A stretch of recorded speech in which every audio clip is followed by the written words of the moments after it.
Hello, and welcome to another episode of the Breachside Broadcast, home of the finest foxcasting either side of the breach. Today, we have a story of a young orphan girl and her guardian living in San Francisco just after the Powder Wars. Malifaux is not kind to children, but as we shall see, neither was the other side. Today, we have the story of what happens when you push a child too far and lie a little too often. Some children know more than you think. Some become more than you can possibly imagine. I hope you enjoy this evening's story, right after this message from our sponsor.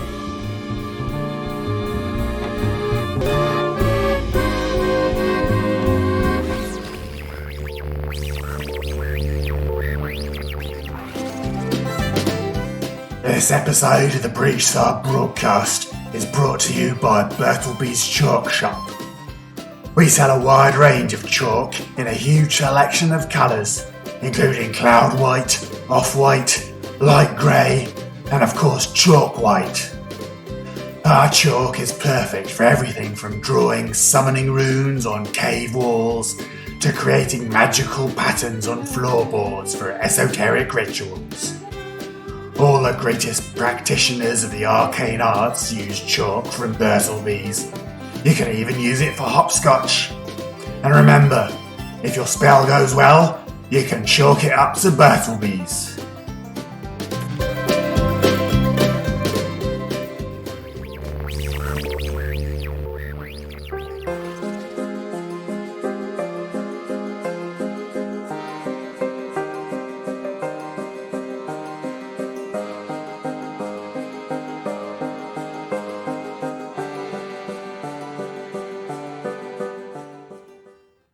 Falling to Fly by Justin Gibbs.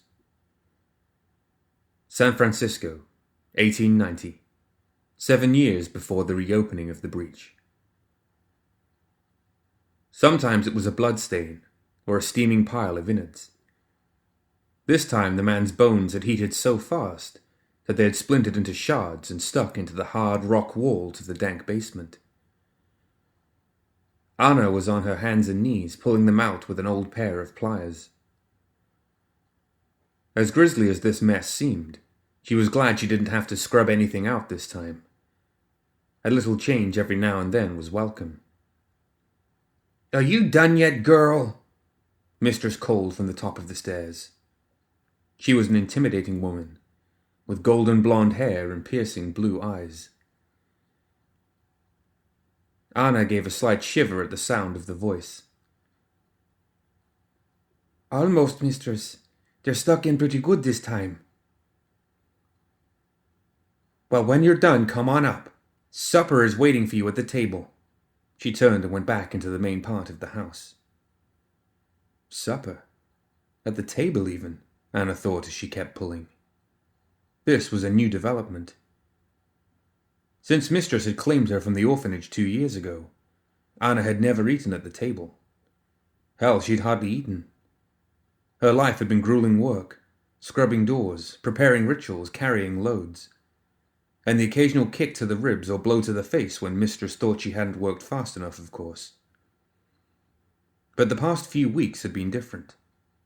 Mistress had been nice. Anna was afraid of her mistress then. But this newfound good nature made her even more uneasy. Even so, a meal was a meal, and turning it down seemed even more dangerous, so Anna carefully made her way over the runes drawn on the floor and up the stairs when she was done. Mistress was waiting for her at the table with a plate of beef and potatoes. Anna eyed it suspiciously before sitting down, but her stomach got the better of her, and she was shoveling food into her mouth before she knew it. "Still don't entirely trust me, do you, girl?" Mistress asked with a smirk. Anna eyed her over a spoonful of potatoes. "Of course I do," she replied automatically. "Don't lie to me, girl." "No, you don't." "And to be honest, I haven't given you much reason to. I gave my word at the orphanage that you'd be well taken care of, and it's high time I started doing it."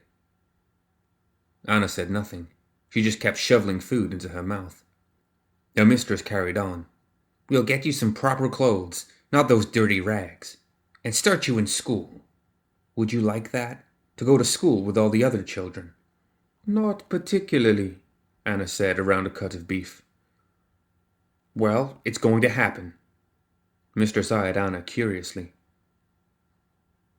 You're still afraid of me. Haven't I been good to you on the whole? I got you out of that stinking orphanage. What could I say to win your trust? Anna stopped chewing to think for a moment. If ever there had been a time to ask, it was now. Staying silent was the safe route, but Anna's curiosity always got the better of her. But those men and women... Well, the people in the basement. Ah, Mistress said, putting her fork down.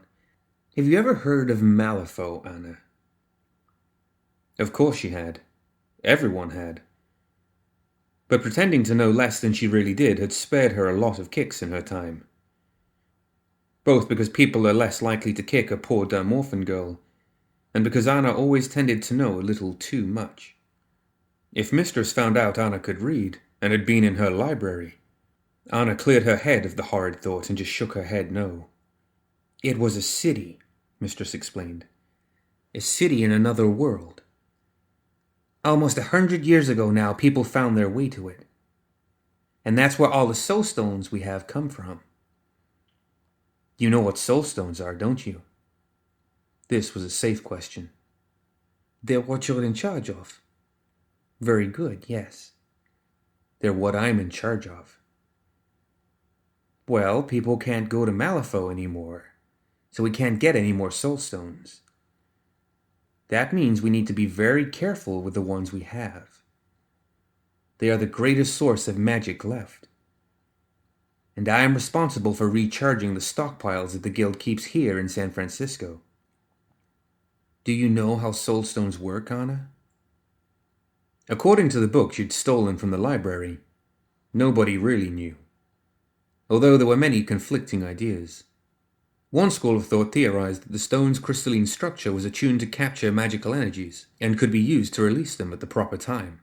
The Oxfordian school said that soul stones were the force behind magic, captured in physical form. Others claimed it was the work of demons, although Anna giggled when she read this. Anna realized Mistress was staring at her, so she just shrugged. Soul stones harness magic. And they can let you do great things with it. But they get used up quickly, so they need to be recharged. When a person dies near one, the stone is revitalized. And when the proper rituals are followed before the person dies, the transfer of energy is even more efficient. Because we can't ever get any more soul stones, maintaining them properly is very important. But the people... Criminals. All of them, Mistress cut her off. Don't worry about them. If that man I took care of last night had gotten a hold of you in a dark alley, you wouldn't feel so bad for him. I guess, but his teeth went like popcorn. Anna saw the look in Mistress' eye and closed her mouth. Mistress brushed the hair from Anna's face. The gesture was meant to be gentle, but there was a level of calculation in it that made Anna shiver. What I do is necessary. It may seem gruesome, but those people, they deserve it. Now, if we're done, I have a mission in the Barbary Coast District tonight. Anna nodded, so Mistress left to prepare as she always did. Anna catalogued her equipment in her head.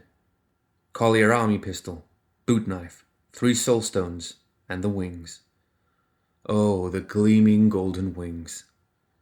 Sometimes Anna lay awake at night terrified at the thought of Mistress swooping down out of the sky and carrying people off for her rituals.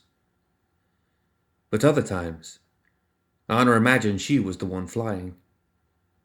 Soaring through the sky without anyone holding her back, the wind in her hair. Freedom.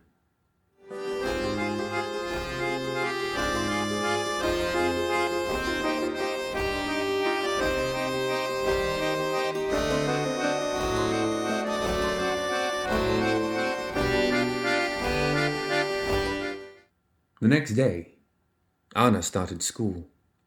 It was a strange notion for her, being herded around with a bunch of other children. In some ways it reminded her of the orphanage, only the children were happy. Well, for the most part at least. Okay, they were well fed. The school was in one of the better parts of town, and filled with the children of guild officials. They swaggered about the place with the same sense of entitlement and ownership passed down from their parents. Anna disliked most of them immediately. Luckily, the day passed quickly, and she was on her way home soon enough. Mistress lived in a mansion on one of the larger hills, overlooking the bay. Anna was still hesitant to call the place her home, but it was where she slept for now. That night, Mistress continued her pleasant attitude towards Anna, and as Anna drifted off to sleep that night, she almost began to hope that this was the way things would be from now on. A crash awoke Anna with a start. She briefly wondered if she'd really heard it, or if it had been part of a dream. But then she heard thumping and a muffled scream. There was definitely a commotion going on downstairs. She crept quietly from her small room in the attic, not sure what she was going to find. More thumping, more crashing. There was a terrifying shriek and a blinding flash. It seemed like it came from Mistress's room. Anna made her way there quickly and peeked through the half-open door.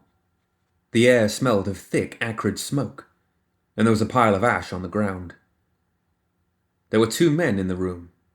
They didn't look like the well-groomed guild officials who usually came to visit Mistress. These men were large and rough, unshaven and wearing thick leathers. They had Mistress's arms pinned down, and the first man had his hand clamped over her mouth. Her face was battered and bloody, and her room was in shambles. "Burned to a crisp. There's no way for a man to die," the first one was saying. "Fire magic," the second man snorted. "They say that's her forte. Lady Executioner, the guild's personal hound." "Well, not so easy to do without any soul stones, is it?" he jeered, tossing a stone up and down in his hand. The first man drew a knife from his hip. "I don't care what her orders are. That's what she done to Carter, she's getting it." The second man grabbed his arm. "No. The movement needs her alive. She has information. Don't worry. She'll get hers soon enough." Anna hesitated for a moment. This was her chance. She could make her escape and be away from these brutal men and her cruel mistress alike. But where would she go? And Mistress had been kind to her recently, in her own way. That seemed like no way to repay her. Anna shrugged her shoulders, and then launched herself into the room. She barreled into the first man, striking him hard in the groin, and he doubled over in pain. The second man reacted more quickly than she anticipated, and wrapped his arms around her, lifting her into the air. "Well, well," he chuckled. "What do we have here? A little lost—" His words were cut off as Anna's forehead slammed into his nose, spraying her nightgown with blood. Nobody expects a scrawny little orphan girl to headbutt them full-on in the nose, or to bite off one of their ears, or to jam her thumb into their eye, until it's not so much an eye anymore as it is an intensely painful hole in their face filled with goo. Anna had always fancied herself a bit of a scrapper. The man dropped Anna, and she scrambled over to the soul stone and tossed it to her mistress. Within an instant, there was a blinding flash, and the men were on their knees, held fast by ropes of searing flame. They twisted and turned and screamed, but it did them no good. "Prepare the ritual. There are a few empties I needed to take care of anyway," Mistress said, turning on her heel as if the men weren't even there. Anna spent the next hour helping Mistress draw the intricate lines on the floor of the basement. Anna always did this silently, and from sheer memorization, but she thought that since she'd saved Mistress's life, she could hazard a few questions. "How did these work, anyway?" Mistress cocked an eyebrow at Anna, and then gave a shrug. "All these lines direct power. Focus it. At the moment of death, if a soul stone is close enough, it will absorb the person's energy no matter what. But if the power is directed properly, there is less waste." Anna nodded. "Like running water through a pipe instead of just splashing it around everywhere." Mistress smiled. "Exactly. You see these lines here?" She pointed to 2 triangles overlapping each other within a circle. Anna nodded. They harness the power. These here, she pointed to 2 7-pointed stars drawn on top of each other. They focus the power and increase its force. And these lines, she pointed, tell the power where to go. The 2 men were still held tight by the flaming ropes, but the Wana had knocked them unconscious when they kept complaining about their imminent deaths. Anna took careful notes of all the runes. The men were right atop the runes that harnessed power. That made sense to her.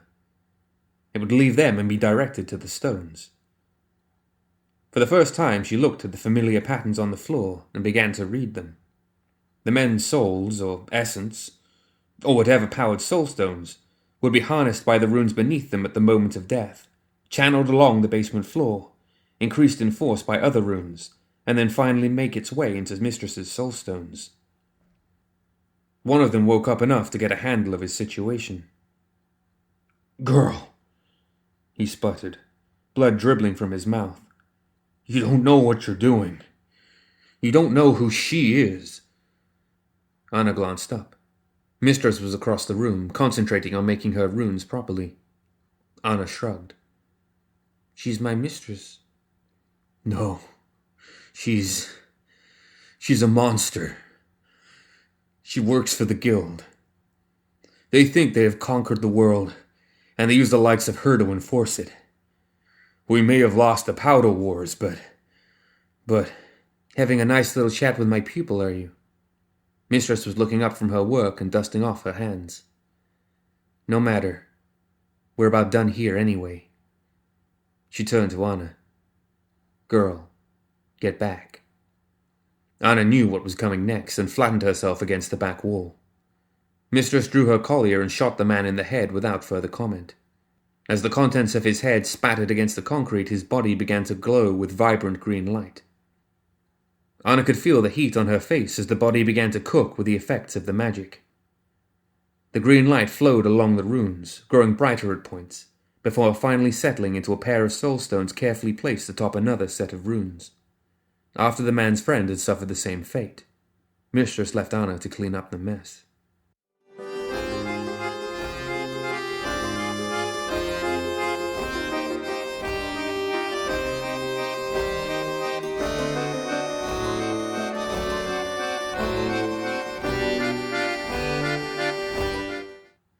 The next day, Anna ate breakfast at the table with Mistress. She couldn't stop thinking about what had happened the night before, but Mistress seemed unaffected. "What were those men after, anyway? Were they here to steal your soulstones?" Mistress cocked an eyebrow as she tended to when Anna's curiosity surprised her. "Maybe, but likely not. I only ever have a handful in my possession. I only keep enough to recharge and then pass on to a more secure location. More likely they were here for me." "Why? Is it about those things they called you? Lady Executioner? About the guild?" "Yes, most likely," Mistress nodded. "I've done things that a lot of people are less than happy about." "You know about the powder wars?" Anna nodded. "Well, I fought in them. Most all of the powerful practitioners did, I think. And in war, well, in war people do things that other people who weren't there like to judge them for later. I earned many names in those times. Burning Angel as I flew over the fields of Gettysburg. Lady Execution as I rained death at Antietam." She shrugged. "Just names. The point is, Anna, I killed people. A lot of people. And I still do it." She looked Anna directly in the eye. "And you did all that for the guild?" Anna asked. "Helping them conquer the world?" Mistress smirked. "No, I did it for myself. The guild were simply the ones paying me. And they still are. One day that may change." Mistress was silent for a moment. "Conquered," she snorted. "The world can't be conquered, but it can be bought."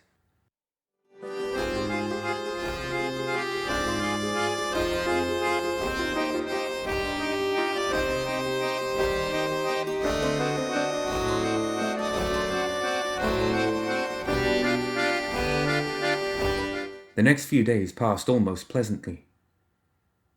Aside from the nightly work of recharging soul stones, Anna was beginning to enjoy living with her mistress. Maybe she finally had a home, someone who cared about her, a life. Anna kept attending school, although she didn't like it. The other children were crude and arrogant, and the teachers droned on about things Anna already knew, learned during those quiet nights when she stole herself away in the library. She began sneaking out of classes and exploring the city. She went down to the wharfs and watched the fishermen bring in their catches. She prowled the alleys and side streets, learning the city like the back of her hand. Sometimes she wished she could just disappear into the foggy streets. She was afraid of going home at these times, didn't want to let Mistress know she was skipping out of school. Even so, she grew bored with the city eventually, and one day she decided to try sneaking back into the house. There was a book she'd hidden away in her room, and she wanted to finish it. As she crept past Mistress's room, she heard voices. She moved faster, hoping to make it up to the attic before she was noticed. "Does the girl suspect anything?" a man's voice asked. A chill went down Anna's spine. They couldn't be talking about her, could they? That stupid little runt? Doubtful. But being kind to her is getting tedious. It was Mistress's voice. Anna made sure she was out of sight behind a corner, and kept listening. "Well, not much longer, and then we can complete the experiment," the man's voice said. "I still tell you it won't work," Mistress replied. "I've probably charged more soul stones than anyone else on the planet, and the person doesn't make a difference. Innocent, guilty, young, old, man, woman, everyone is the same once they're powering a spell." "Well, the fellows out of Oxford have a different idea. They think the nature of a person makes a difference. It's all about potential energy. The life of a child would have more potential energy than that of an adult, and result in a more powerful stone. But the child must have some actual hope about their future." Mistress snorted. "Utter nonsense." "Well, perhaps. Perhaps not. Regardless, there hasn't been a new soul stone seen in this world for nearly 100 years. You know how hard-pressed we are, and the higher-ups are willing to try anything. If we can prove it wrong, we can at least move on to something more productive." "It doesn't matter much to me," Mistress replied. "I just hate wasting my time. Either way, at least I'll have the little run out of my hair." "You won't have any trouble dispatching a girl you've lived with for 2 years?" Mistress let out a sharp laugh. "I don't even remember her name. I've been calling her girl for so long." "How much longer?" "Oh, another week, I think," Mistress replied. "She hasn't quite gotten her back down yet, but soon enough." "Very good," the man said. "Now about payment." Anna had heard enough. She tiptoed out of the house as quietly as she could and snuck back into school. The rest of the day went by like a blur. She felt numb. She had worried this whole time that Mistress's new attitude had been some sort of trick, but this was beyond her worst fears. Should she run? She could run, after school. Just don't go home. She could make her way down to the docks and sneak onto a ship. But Mistress's words kept ringing in her ears. "I don't even remember her name." No. Anna was going back. She had always fancied herself a bit of a scrapper.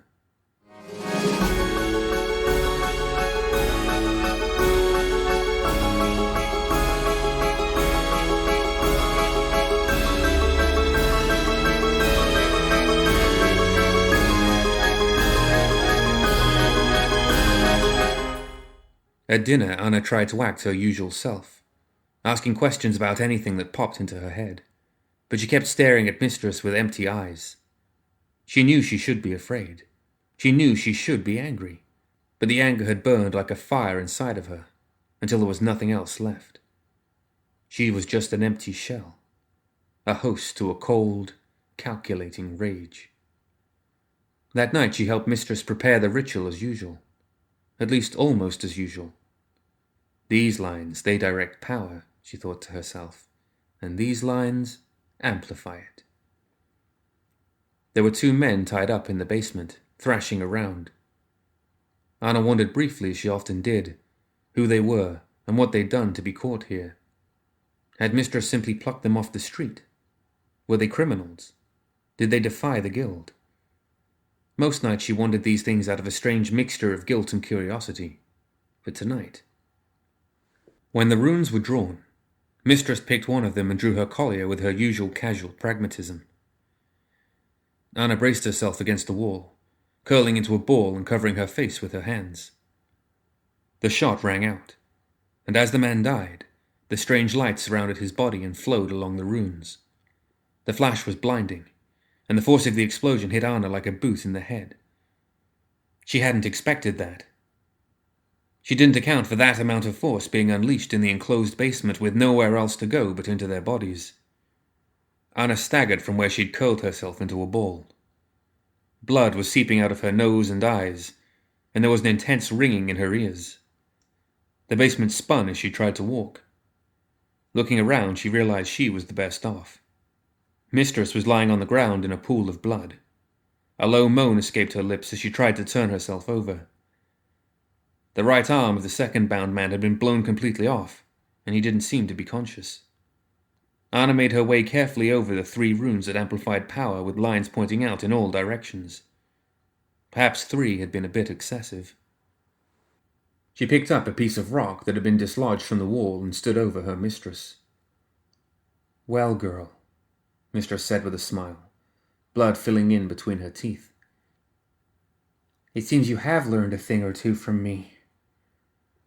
"My name," Anna hissed, "is Anna." She brought the rock down on Mistress' face with a sickening crack. "Celia."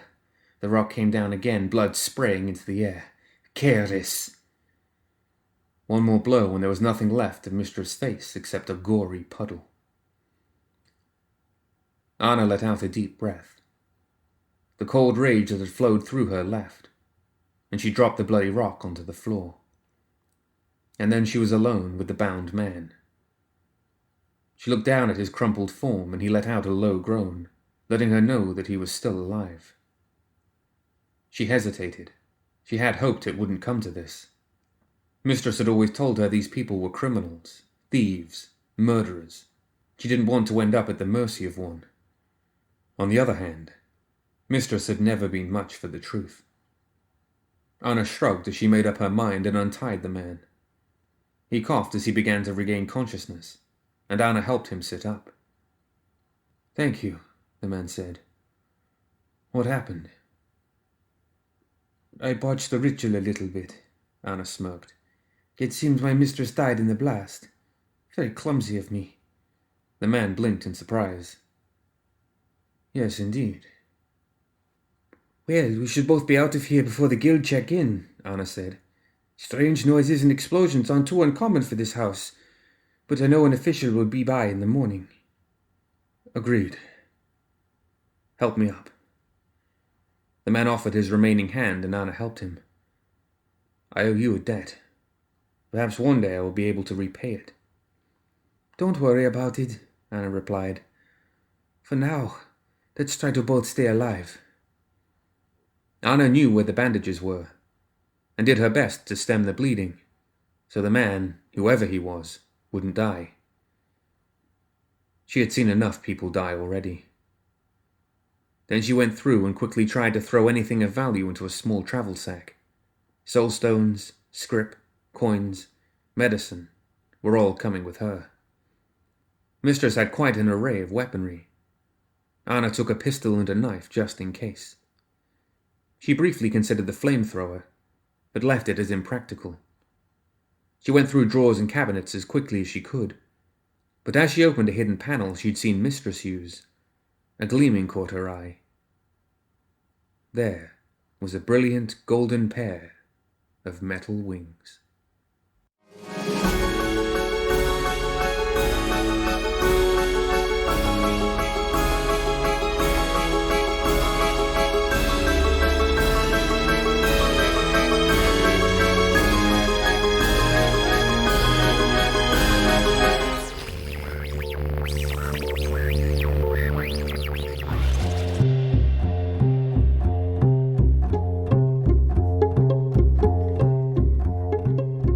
Thank you for tuning in to another episode of the Breachside Broadcast. Please join us next time for more Tales of Malifaux.